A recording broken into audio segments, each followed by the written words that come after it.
like. So this picture, I can never quite remember exactly what we're seeing here, but this is actually looking at the south side. Here, you see a bridge right over there. That's the hot metal bridge, which is very close to us right now. So it looks very different back in the day than it does right now. And this is what we look like today. So this is a picture taken from my office window. You're looking over at Southside Works. We have a marina. We don't have as much smog. It's great. And our students and so this area where we're at right now used to be steel mills. So back when the steel industry collapsed, the whole area was depressed for a while, but then they got rid of the industry, cleaned up the land. And where we're at here is really like a biotech park. So there are a lot of pit buildings here. There's some companies, there's some Carnegie Mellon buildings, and it's really becoming more and more vibrant. And I think if you go down south a little ways more, for those of you who are from around here, is where they're doing the whole Hazelwood Green development, which is going to have another component of biotech. So in terms of like Pitt and Carnegie Mellon, this area is really like kind of up and coming and going to be big over the coming years and even decades, I think. But nonetheless, we've got students in 3 buildings, and we're right here in Bridgeside Point 2. So what do we do at our site? Some of these sites that I've talked about focus on immunology. Some of them focus exclusively on cancer. Our site's a little more diverse, I think. We've got people who work on aging. We've got bioengineering, cell and molecular engineering. You can read all this stuff. I mean, it ranges from orthopedics, to liver and everything. And the way, at least I like to spin this, and see if you guys believe me when we put this paradigm out there, is that we're really working on basic research. We're trying to understand these fundamental mechanisms by which, the body works. And if we can do that, then maybe we can figure out how to exploit them. And maybe we can figure out, how to treat cancer or other aspects of human disease. And you're going to hear a lot of different stories today where people talk about different types of diseases and very different approaches that they use to solve them. So talking about diversity, this is it. I mean, you can read, this is everybody in the program. And then if you just look at the words that we bolded here, you can see just a wide variety of things. So we've got metastasis in ovarian cancer. We've got muscle aging, breast cancer, coronavirus, drug discovery, muscle differentiation, bacteria, endometriosis, and even the eye, and also bone. So lots of different things going on here. Oh yeah, and then also we've got Tomi with cancer cell death and looking at kind of a neat drug inhibitor. And then Noran is also looking at heart. So lots of different organs. We're tackling almost the entire body. And I think you're going to really like hearing what everybody has to say. So there's so many things, and I think that's going to be one of the themes that you hear today is lots of thank yous. So these are the mentors. These are the lab bosses who decided or wanted to take the students into their labs. And again, this highlights the diversity of our site. So you can see we've got 3 investigators who are at the Aging Institute. We've got 1 person in the Drug Discovery Institute, 4 folks who are in bioengineering. And then in this building, we have the McGowan Institute for Regenerative Medicine and Microbiology and Molecular Genetics. So lots of different topic areas that we're covering right now. And so these are the folks who said, yep, we would love to have a student. These guys love to train people, interact with young people. And it's really, I think, one of the highlights of what they do, because writing grants is not that much fun, but interacting with people really is. But it's not just these lab PIs who are the ones doing the work. Really, it's all these other people. So yeah, a person in the lab, the PI basically could have 2 to 10 to 20 people in their group. So what we do is we match the students with maybe a graduate student or a postdoc in the lab, someone in the lab who is the person they interact with daily. And sometimes it's more than one person. So we probably have, not everybody's even listed here in this pink area, but probably 50 different folks who've interacted with the students on a day-to-day basis. We've had other seminar series. This is one that Serafina put together where people came in and talked about their career path, like how did I get from where you are to where I am now? What are the decisions I made? What are the accidents I made? How did I get there? And of course, we've had a lot of logistical support. Probably everybody met Daryl downstairs, the security guard, nicest guy in the universe. So with that, this is what we're going to do today. So, there is a little program over there by all the food, if you guys want that, if you want to know what's coming up. You can see we've got a total of 12 talks. We're going to do, everybody has about 10 minutes to give their talk. They're going to get introduced by their own lab mentor. So there'll be a little introduction. They give a 10-minute talk. Then we can ask questions. So at the end of their talk, you guys are free to raise your hand, ask them a hard question, and then we'll keep moving along. We'll do like at 10:30, we've got a 15-minute break. Hopefully we're on time. Otherwise, that's going to get a little bit shortened. And then at 12:15, we have lunch. So lunch will be just in that break room right across the hallway over there. And then we all need to be over at the assembly building, which is near the Hillman Cancer Center at 2. I don't know where to tell you to park. We've asked, is there parking someplace we're supposed to go specially? They're like, no, just find something. There's parking on the street. There is hospital parking that may or may not work. I don't know. I'm usually pretty fortunate and can find parking along the street. So with that, I think I had 2 reminders. I just wanted some other things to say. Firstly, yeah, so this room is a little bit quirky. We're on the 5th floor. Right above us is the air conditioning units. And so for those of you on this side, you're going to notice this thing vibrates a little bit. It's because right above that projector is the AC unit. And so when it clicks on, there's a vibration. And occasionally, there'll be this really loud sound in the back of the room that comes on associated with the AC, and it lasts about a minute. So everybody's used to having this happen. And then just one more time, I want to encourage you to ask questions, okay?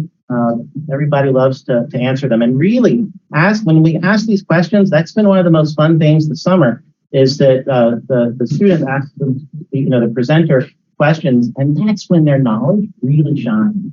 It's when they're thinking on their feet and explaining things that I've been so impressed, especially over the last couple of weeks, to hear really good questions from the students and really excellent answers from the presenters. So with that, it's perfectly 9 o'clock.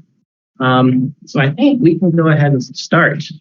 Franco, you are the first one. Thank you, Sarah. And who is...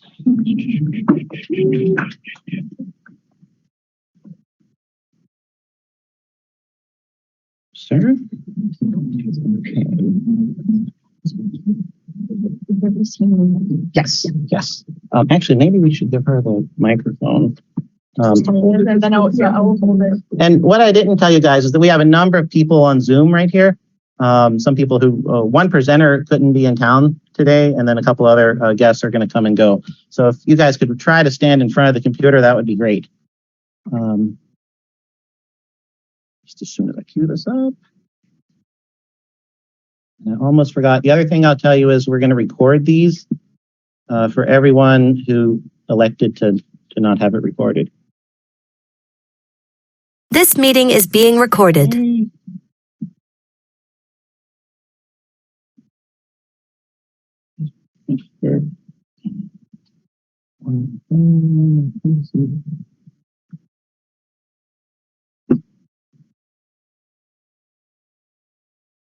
Hold on, I think I messed it up. Let me just check one thing. Sorry.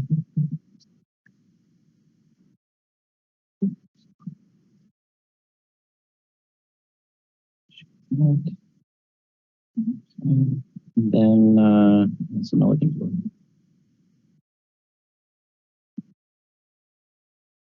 Laser.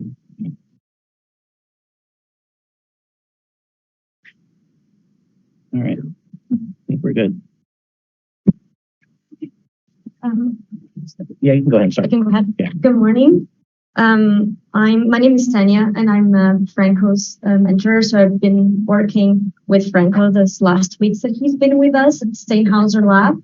Not only me, but Franco has been interacting with all the lab members, and it was a pleasure to have Franco with us. So since the very first day when we were talking about the projects that we have at the lab, and we are a quite diverse lab, Franco was asking questions, and he was actually asking really smart questions. So it was very promising from the beginning. And then Franco just engaged in one of the projects that we have in the lab, which is studying. We are trying to investigate new regulators of bone loss. And one of the means that we do that is by fasting. So we study the effects of fasting on bone. And Franco just jumped into this project. It has been over a year project. So Franco just helped us with that by conducting an experiment. And this is the experiment that Franco will be presenting today. So I hope that Franco had fun with us. We had fun. He's always welcome to come back. So Franco, good luck, and the floor is yours.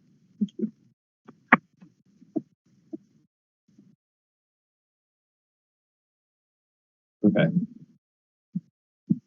So once again, my name is Franco Alvarez. I was in the Steinhauser lab this summer in Bridgeside Point 1 in the Aging Institute. My mentor is Dr. Tanya Amorim, and my PI was Dr. Matthew Steinhauser. And this summer, my project was studying the effects of methionine on osteoblast differentiation. So like my mentor already kind of glossed over a little bit, all this started whenever we were researching fasting and the effects of fasting on the body. There's a lot of research showing promising benefits in terms of fasting to many areas of the body, and a couple chronic conditions such as obesity, diabetes, cancer, and hypertension. But one of the things that we were more focused on was the negative effects of fasting on bone health and how it can seem to cause a lot of bone loss. We want to look at how we can maybe reverse that or stimulate bone growth. After a 10-day fasting study, we discovered that P1NP, which is a bone formation marker, decreased in healthy patients. And inversely, we saw that the essential acid methionine actually increased, which was kind of our first clue to how we could possibly treat this bone loss phenomenon. So that was our goal this summer, was to just dive into that and study it, see what's going on. And we wanted to find out whether methionine would change how bone forms. We were studying positive or negative impacts for that matter.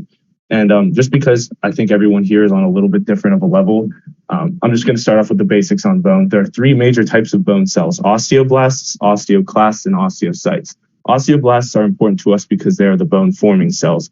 That is what we really wanted to study because we're interested in healing bone and increasing bone mass.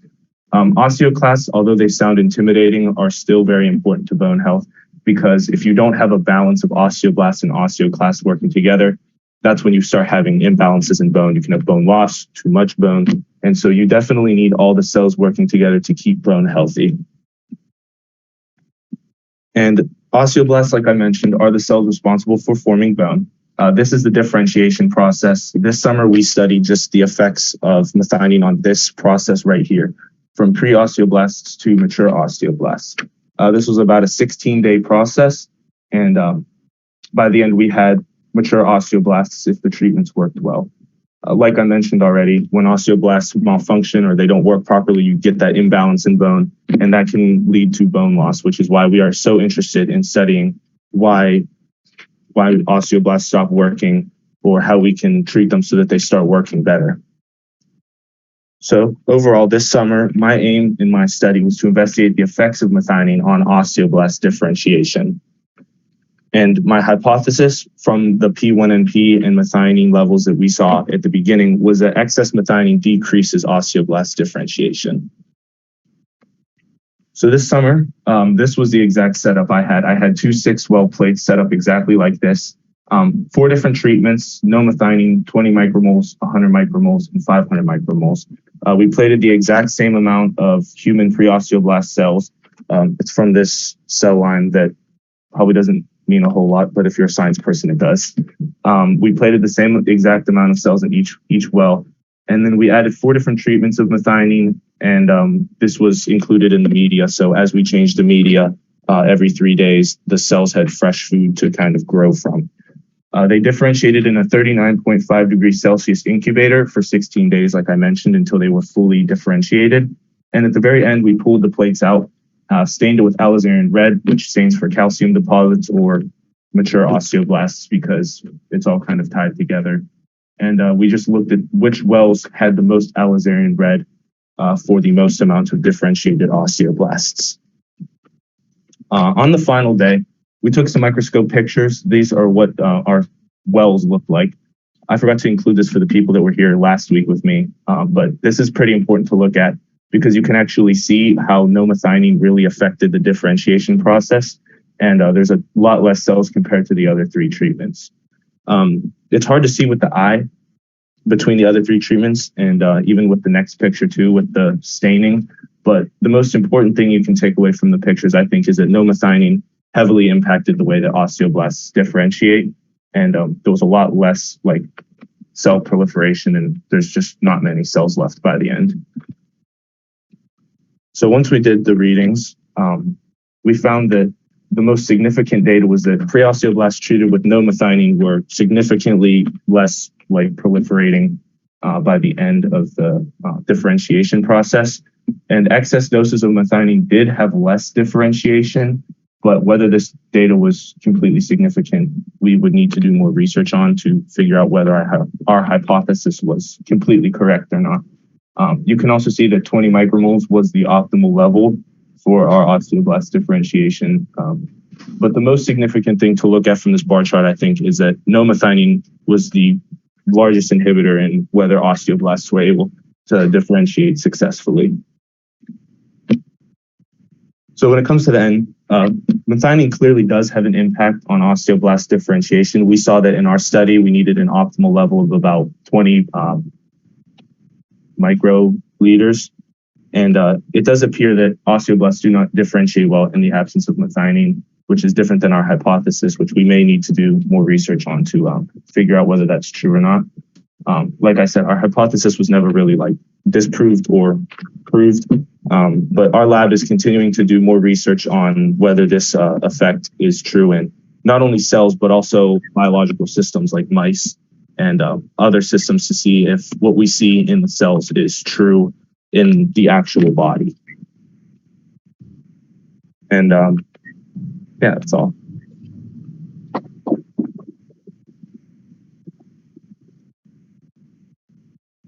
We have time for questions. I may be remembering wrong, but I think you call methionine an essential amino acid in molecules. Yeah. What does that mean? Well, essential amino acids are used to create proteins throughout our body. So whenever methionine is used to create proteins, those proteins could be used to help our bone, I think. I know methionine is like tied to the start codon for most proteins. So methionine is really important in making proteins, but in terms of our study alone, we were just looking at how methionine affects osteoblast differentiation.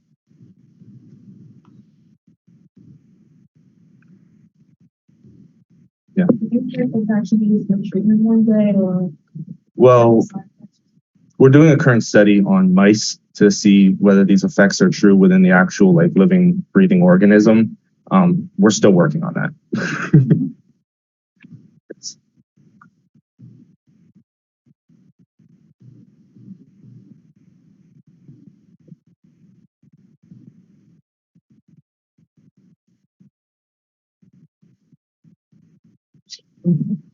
Yeah, that would be really important in looking at what the optimal levels are for osteoblast differentiation. I only had 4 treatments just to keep it kind of simple. Now that we kind of saw our results and saw that 20 microliters was like the most optimal level, we might do more research to see, like, find the balance of exactly which levels are the most optimal. But that would require more research, obviously. Did you have a question?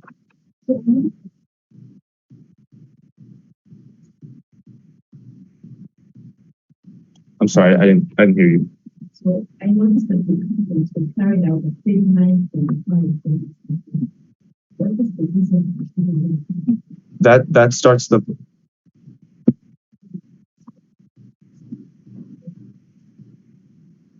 39.5 degrees Celsius is the temperature that premature osteoblasts begin to differentiate. I want to pull up the slide just to point it out again. To start this process right here at the beginning, that's where the 39.5 degrees Celsius comes in, because that's what starts this whole process. That's where the cells are most happy to continue growing, these specific types of cells. The only thing I studied this summer was actual cell work. So as far as applications in the whole body, I'm not too familiar with.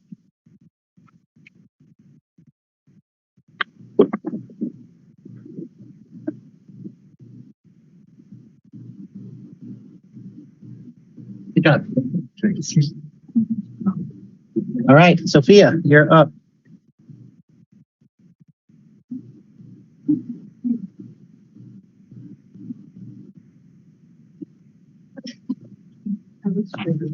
Yeah, there's some very useful that. Yeah, the projectors will get you.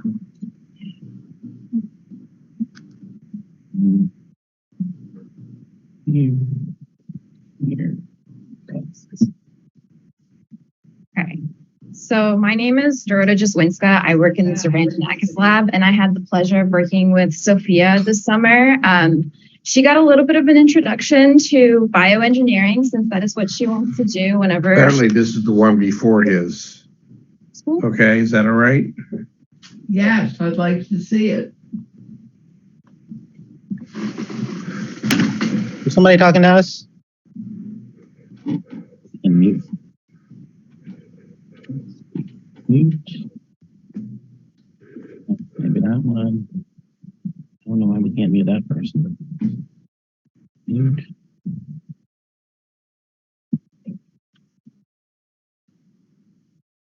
I guess. Sorry for that interruption. So Sophia got a little bit of an introduction to bioengineering and medicine because she wants to go to medical school later on.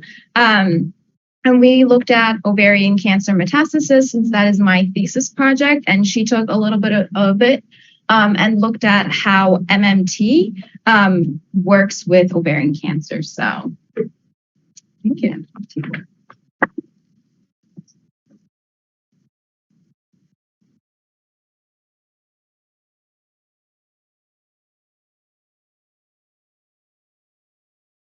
I think I'll stay. So as Dorota already introduced, my name is Sophia Alvarez, and I was in the Zerva lab this summer, which is in the Center for Biotechnology and Bioengineering building, and it's literally the one like 2 doors down. And again, this summer, I studied the effects of mesothelial to mesenchymal transition on high-grade serous ovarian cancer metastasis. Let me just press the next one. Okay, sorry. So just a real quick overview. Ovarian cancer. Every year annually, there are 21,000 women in the U.S. diagnosed with it and about 14,000 deaths on average. Ovarian cancer is the 8th most common type of cancer, but the 5th leading deadliest cancer. Often it's not diagnosed until advanced stages, which is what makes it so fatal because we can't catch it at early stages, so it's hard to treat and stop. The most common and deadliest type of ovarian cancer is high-grade serous ovarian carcinoma, which is the cancer that we were studying this summer. And high-grade serous is a type of epithelial cancer that originates in the fallopian tubes, which these are the fallopian tubes here. One of the ways that high-grade serous is able to metastasize is through the peritoneum, which just lines the abdomen, as you can see over here. This peritoneum is made up of a monolayer of mesothelial cells, which is one of the key points that we studied this summer. And as you can see here, if the primary tumor is here, it can break off and go through the mesothelial layer that makes up the peritoneum and metastasize to other parts, as you see here throughout the body. Another focus point that we had was MMT, which is just mesothelial to mesenchymal transition. And mesothelial cells, as I already mentioned, they often form monolayers in the body around vital organs. And mesenchymal cells are more stem-like and more motile, so they want to move around more. And if you've ever heard of like mesenchymal stem cells, they're usually the cells that differentiate into other types of cells in the body. And you can see here MMT shown, where here are the mesothelial cells, and you can see them transition into mesenchymal cells over here. one of the main ways that we were able to study this summer was through microfluidics, which is like the bioengineering part of it a little bit.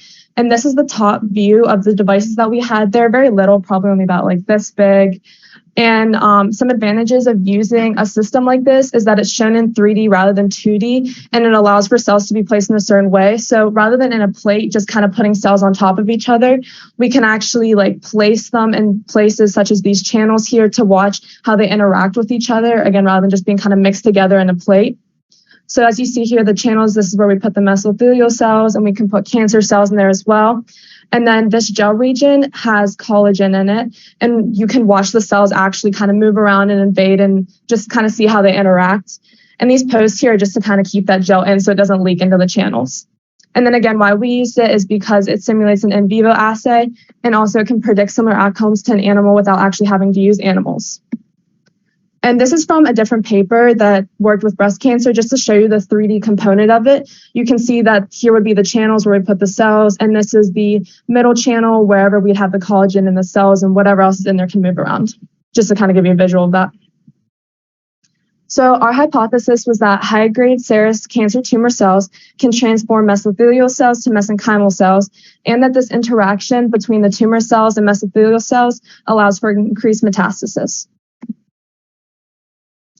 Here's one of the first things we did, was just tissue staining. The lab actually had like in vivo experiments in the mice, and so they cut up the tissue and put it on slides, which I was able to stain and actually look at. So the first thing that we do is deparafinize the tissue, which is essentially kind of removing the wax, and you start it with xylene and move it to lower grades of ethanol, so that way the stain will actually go into the tissue. The next part is quenching, which Jordan explained to me is kind of like boiling the tissue, and it literally looks like a pressure cooker, and we have to write not for food on it because it looks like a pressure cooker. And then after that, we block the tissue. This is to block non-specific targets, so that way whenever we stain, we're not staining all the cells in the tissue, we're only staining for the cells that we want to look at. And then we add the primary antibodies, which attach to the cells you're looking for. So if we're looking for mesothelial cells, then the primaries would attach to those cells. And then you have the secondaries, which attach to the primaries. And the secondaries are the ones that have the immunofluorescence on it, so you can actually see the color whenever you image them. And then lastly, we just image the slides. So here's one of the pictures from the tissue staining, just to kind of show you what it actually looks like. This in yellow is mesothelin, which is a marker for mesothelial cells. And you can see, as I mentioned, it does form a monolayer and kind of just like encapsulates the cells here. And then the blue is DAPI, which stands for nuclei and cells. So it just kind of shows you where the cells are. And now again, the main thing that we did this summer was work with microfluidics. So to make these, we had to make PDMS molds, and it's just a 3D mold, and we pour PDMS in, and then we punch holes. The holes would be these ports right here, so that way we can actually put the cells in, and again, everything else we're trying to put in. Then we have to autoclave them and bind them to glass, so that way we can actually look at them under a microscope on a glass slide. Then we coat them with poly-D-lysine, which this just allows the collagen to actually adhere to the glass better in the middle, so that we don't have cells in between the glass and the collagen looking like invasion, but it's not actually invasion. And then we fill the center channel again with collagen type 2, and then coat the channels with fibronectin, and the fibronectin just allows the cells to stick to the channels. Then we add the cells, and then for some of the assays, we treated them with TGF-beta, which is just an MMT like signaler. So we would add the TGF-beta 24 hours after the cells if we were going to add it in. Here is one of the assays where we put mesothelial cells in the top channel, which is the green here. And then we put tumor cells in the bottom channel here. So we have mesothelial in the top two, and then tumor cells in the bottom. And this line is OVCAR 8, sorry. And then this top picture is from June 21st. This is when we first seeded the cancer cells. And you can see that there is a little bit of invasion here that kind of went through the post a little bit, but 8 days later on June 29th, you can actually see the invasion towards the tumor cells is greater. This is another assay we did where we actually put the cancer cells in the same channel as the mesothelial cells to see if they would invade through, kind of simulating again that peritoneum and the monolayer where it goes through. So over here, you can see the mesothelial cells with the cancer cells in red here, and you can see that they're going through. And just to show you that they're not just on top of the mesothelial cells, but they actually invaded through, you can see over here on the right, there are the holes where the tumor cells actually like invaded through. Again, this is another similar picture to the one I just showed you. This is in a different device that we did. Again, here are the tumor cells and the mesothelial cells here. And then you can see those holes from where they actually like invaded through and made those holes.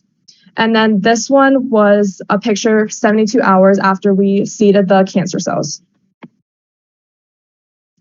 This is using the TGF-beta that I kind of mentioned.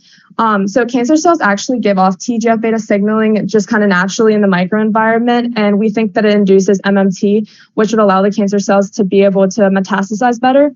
So here's our control without TGF-beta, and you can see that the mesothelial cells are like more circular, the monolayer is kind of more flush and they're stuck together. But over here are the mesenchymal cells that have been treated with 10 nanograms per milliliter of TGF-beta. And you can see there's like holes here and they're more like clumped and they're not as like smooth. And that's because, again, they're more motile and they want to move around and they don't want to like stick together and just be flush.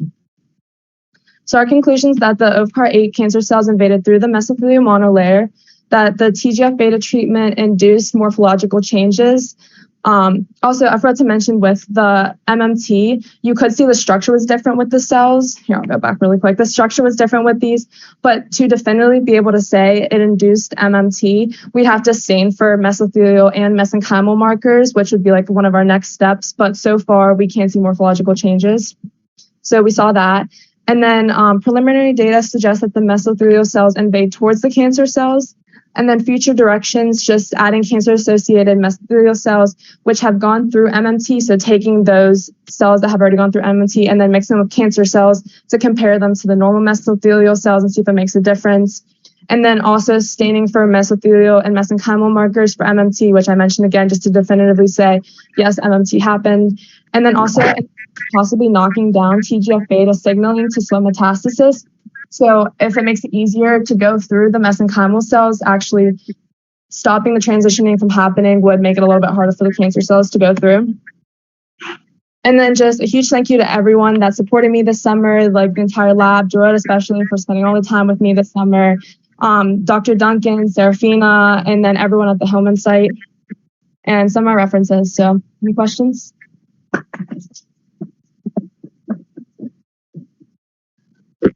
On Zoom. Oh, yeah. Question. We just repeat the question. Yeah. And also the Zoom people are welcome to ask a question too.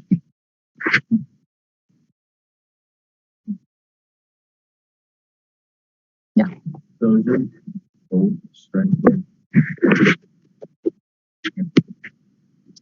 We're basically just seeing how they're getting through because the actual logistics of how they get through isn't really studied. So we don't know what to like strengthen about it. We're also just looking at MMT because it does occur. So we were like seeing if there is a difference and if it makes the cancer cells better. So right now we're kind of just studying like the invasion and like seeing how it actually goes through because nobody really knows. Yeah.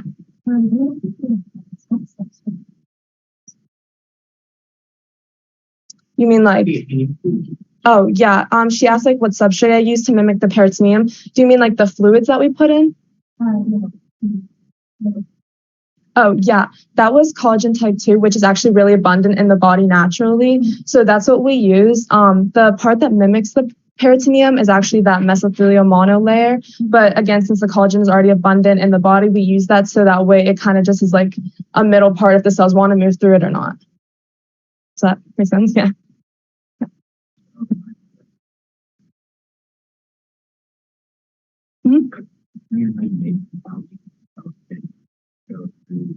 Yeah. Like almost like the flow of it, if they're actually able to get through. So we did have trouble with some, but honestly, with the devices we had, it was pretty consistent. So if the flow didn't work, we did have devices really stuck in the port or they only went halfway through. They're essentially just kind of trash and we didn't use them for actual data. Okay. Do you think as a mechanism it's recruiting the cancer cells? Do you think it's TGF-beta, maybe the dominant mechanism? That's like making them be able to metastasize better? Right.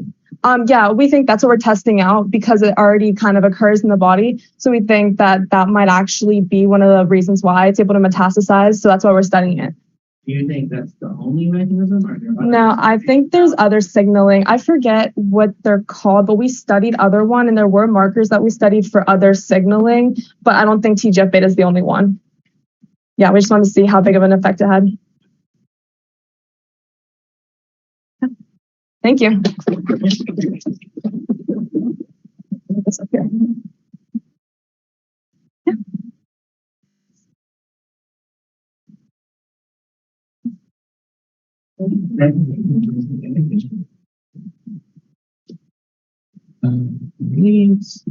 Yeah, you guys are welcome to,